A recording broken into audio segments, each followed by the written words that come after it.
night, my hands wet on the wheel. There's a voice in my head that drives my heel. It's my baby calling, says I need you here. And it's 4:30 and I'm shifting gear. When she is lonely and the longing gets too much, she says the cable coming in from above. Don't need to phone at all. We've got a thing that's called red I love. We've got a wave in the air. Red I love.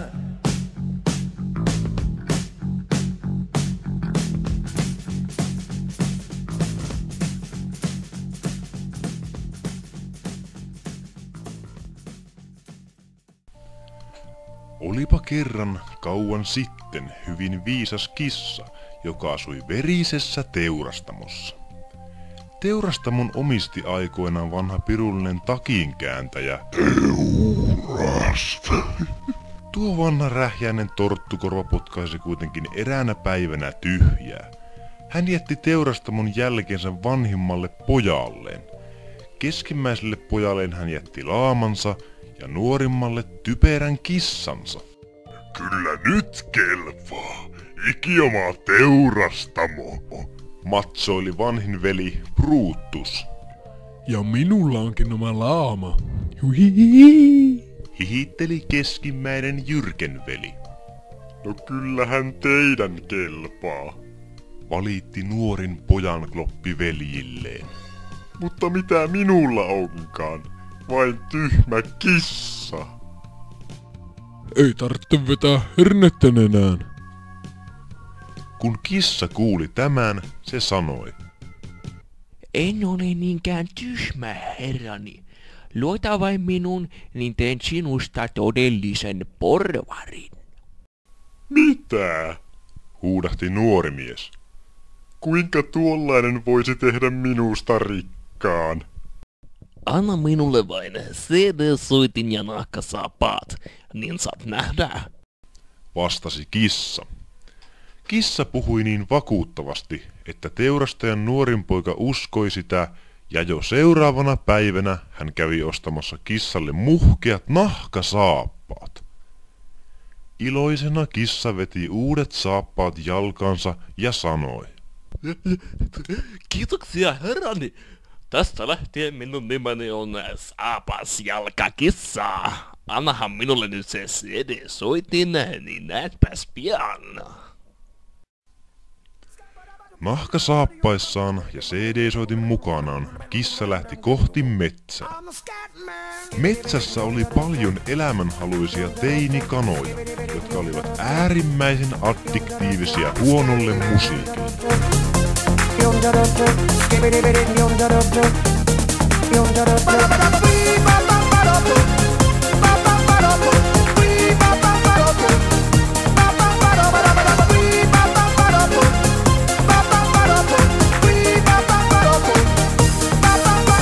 Tämän saapasjalkakissa tiesikin, ja niinpä se asetti CD-soittimen maahan viereensä ja teeskenteli nukkuvansa. Ei kestänyt kauankaan, kun paikalle hyökkäsi teini, mutta samassa se ehtikin varastaa CD-soittimen saapasjalkakissalta. Voi saapasjalkakissa! Hyvin pian saapasjalkakissan into heräsi uudestaan, kun puskan takaa kuului nyyhkytystä.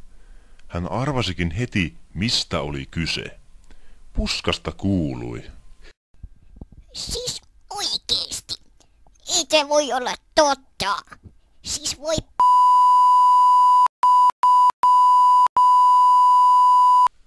Saapasjalkakissa käytti tilaisuutta hyväksiin ja kaappasi teinin. Tyytyväisenä saaliisensa kissa suuntasi kulkunsa kohti kuninkaan linnaa ja sanoi vartijalle. Kuule, Hansikin haiseva hirviökyssäkaali. Minulla on lahja kuninkaalle, joten pois tieltäni senkin lihasäkki. Tuliset teinipyörkät sattuivatkin olemaan kuninkaan suurta herkkua, Ja niinpä hän olikin suunnattoman iloinen saadessaan lahjaksi räpyttelevän teinin pirulaisen. Teidän majesteettinne, tässä on lahja herraltani Karapasin Markiisilta, joka sattuu olemaan erittäin rikas ja mahtava mies. Sanoi kissa. Kuningas kiitti ja sanoi. Sen nimen tulen muistamaan. Eikä saapasjalkakissa antanut kuninkaan unohtaa Karapasin Markiisia, sillä se toi yhä uusia ja uusia kanoja lahjaksi kuninkaalle. Eräänä aamuna kissa tokaisi teurastajan nuorimmalle tuhkamunalle. Oli kärsivällinen. Nyt ei kuule kestä enää kauan ennen kuin sinusta tulee rikas. Tahdon, että tänään iltapäivällä menet joelle uimaan. Minkähän ihmeen takia, sanoi teurastajan poika. Mutta voinhan mennäkin. Iltapäivällä saapasjalkakissa odotteli isäntänsä joen rannalla suurten kivien luona. Vähän väliä se vilkuili tielle päin, ettei vaan kuninkaan komeat mersut sieltä olleet vain tulossa. Nyt ei enää kestä kauan. Se ajatteli innokkaana. Kun teurastajan poika saapui, kissa käski hänen hypätä heti paikalla jokeen. Anna minulle vaatteisi. Heti kun poika oli uimassa, piilotti kissa rehuiset housut ja paidan kiveen alle. Juuri silloin kuului kuninkaan mersun töötti ja kiiltävä Mercedes-Benz lähestyi jokea renkaat ulvoen tietä pitkin. Apua! Apua! Huusi kissa. Karapasin Markiisi on joessa! Pysäyttäkää auto. Määräsi kuningas. Tuon nimenhän minä tunnen. Oh, no niinpäs tunnettekin. Mutta nyt herrani ei voi nousta vedestä, sillä pirun rosmot veivät hänen kallisarvoiset vaatteensa. Olivathan ne sentään Meksin vaatteet. Meksin. Voihan nenä. Kuninkaan tytär, uskomattoman kaunis prinsessa sanoi. Isä, sinähän voit lähettää noutamaan linnasta vaatteita Markiisille. No niinpäs voinkin. Sanoi kuningas. Ja kun nuori Markiis on säädyllisesti poettu, kutsun hänet kanssamme ajelulle.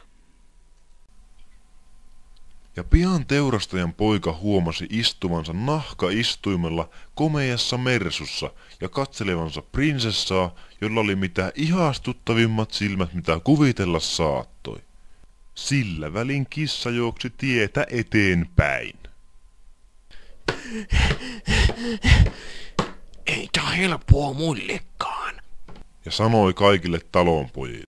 Jos kuningas kysyy, kuka omistaa nämä niityt ja pellot, niin vastatkaa.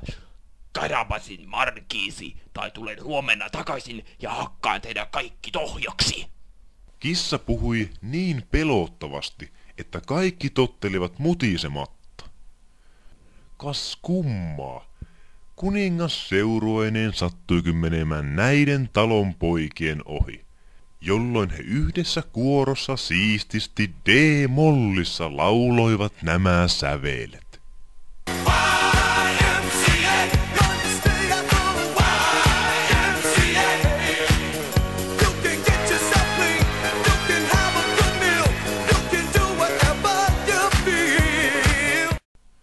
Saapasjalkakissa kiiruhti eteenpäin, kunnes se saapui jörppäjättiläisen linnan luo.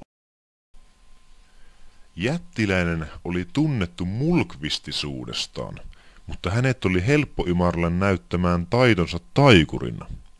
Kun kissa astui sisälle linnaan, käski jörppä hänen pötkiä käpällämäkeen ennen kuin jörppä virpoisi kissaa kunnolla käkäättimeen. Mutta kissa vetikin ässän hihasta ja sanoi. Minä vain tahdoin tulla katsomaan sinun mainioita taikatemppujasi.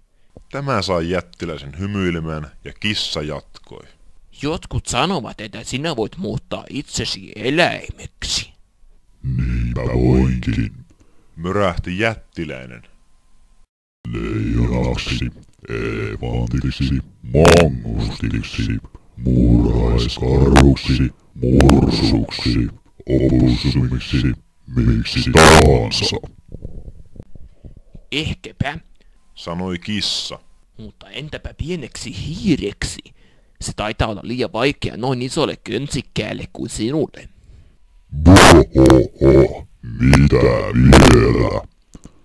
Katso vain niin näet.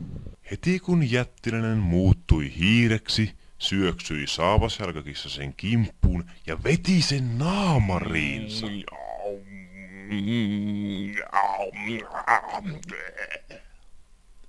Sitten se juoksi ulos ja pysäytti kuninkaan mersun, joka sattui kiitämään kovaa vauhtia tietä pitkin. Teidän majesteettinne, Sanoi kissa kuninkaalle. herrani Karapasin markisi ilahtuisi suunnattomasti, jos te ja tyttärenne suvaitsisitte vierailla hänen linnassaan. No ilomielin. Turskahti kuningas ja hymyili teurastajan pojalle. Kuningas ajatteli, että miehen täytyy olla hyvin rikas, Hi, I'm from Irvine. koska hän omisti niin monta peltoa ja maatilaa ja nyt vielä tämän hienon linnan. Hänestä tulisi hyvä puoliso prinsessalle. Kuningas ajatteli itsekseen. No, me emme tiedä, mitä teurastajan poika todella ajatteli katsellessaan prinsessaan hurmaavin, tosin hieman ylimeikattuihin sinisiin silmiin. Hyi saasta! Ajatteli saapasjalkakissa, mutta kissa tiesi, että ei kuluisi kauankaan, kuin hääkellöt jo soisivat. Keleng, keleng. Ja niin sitten kävikin, että prinsessa ja teurastajan poika menivät pian naimisiin ja heistä tuli hyvin onnellisia. Häissä oli myös yllätysvieras.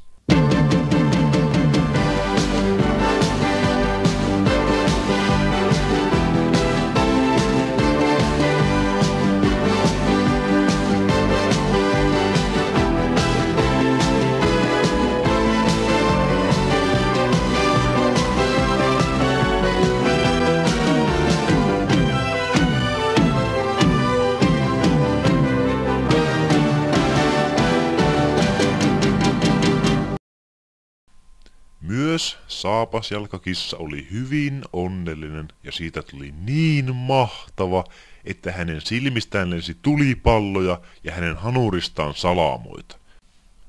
Saapasjalkakissaa kutsuttiinkin aina myöhemmin ruhtinas saapasjalkakissaksi.